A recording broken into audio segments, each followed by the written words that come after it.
thing you want to do when it comes to the barbell bench press is to get yourself in the right position. As soon as the barbell is above your chest, pull your shoulders right back and then begin with the movement.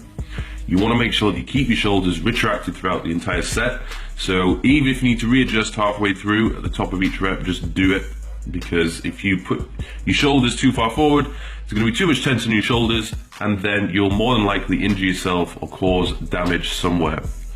Remember, the goal of this exercise is to keep the tension on the chest as much as possible. So a little tip for you, what I tend to do is imagine that I'm trying to push my hands together when I'm pulling the weight down and pressing forward. So that intention of pushing my hands together increases tension on my chest. It's worth noting that hand positioning will make a difference, but I would vary it from time to time. The closer your hands are together, the more tricep recruitment that is going to occur. The next exercise, which is on the top of the list, is the incline dumbbell press. I've chosen this one over the incline barbell press simply because I feel as though I get a better contraction on my chest and it allows you to get a greater range of motion. So keys with this, when it comes to doing the incline press, you want to vary the angle at which you're pressing. Keeping the angle the same, the entire time that you do an incline press is only going to work the same fibers over and over again. So vary it from time to time, all the way from 45 degrees down to 20 degrees. It doesn't matter, just mix it up. Again, with all chest exercises, you want to keep your shoulders back as much as possible. And I think this exercise is where most people will feel their shoulders creeping forward simply because of the angle of your torso. It's very easy to do. So you just got to keep the weight lighter than you probably would do usually and ensure that the tension is being placed on the chest.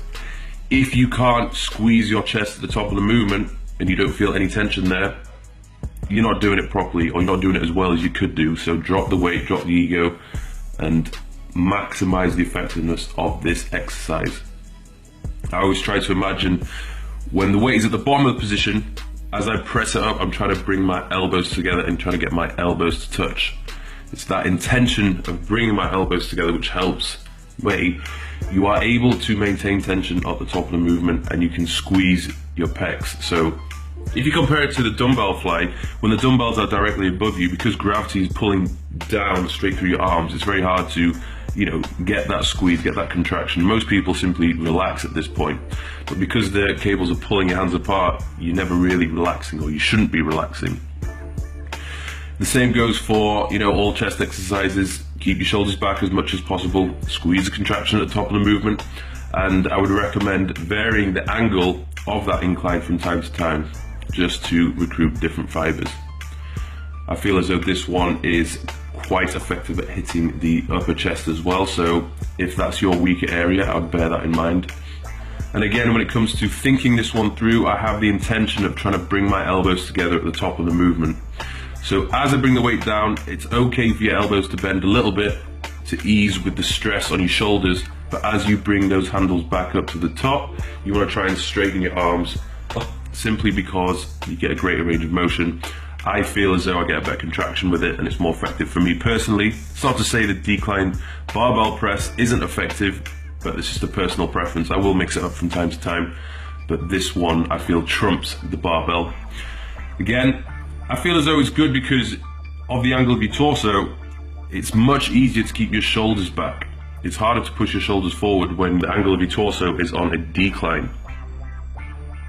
I feel as though this one is also extremely effective at getting the outer lower sweep of the chest. So as you can see from the exercises I've chosen so far, all the pressing movements are covering all angles of the torso. You've got decline all the way from flat all the way to incline. And if you want a full 3D thick chest, you want to be hitting all these different exercises. Next one I would go for is the standing cable fly.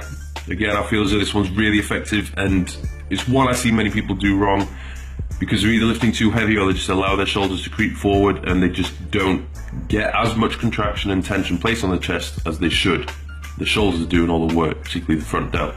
So keep upright, keep your posture steady, and don't allow the shoulders to creep forward. So reduce the weight if you need to.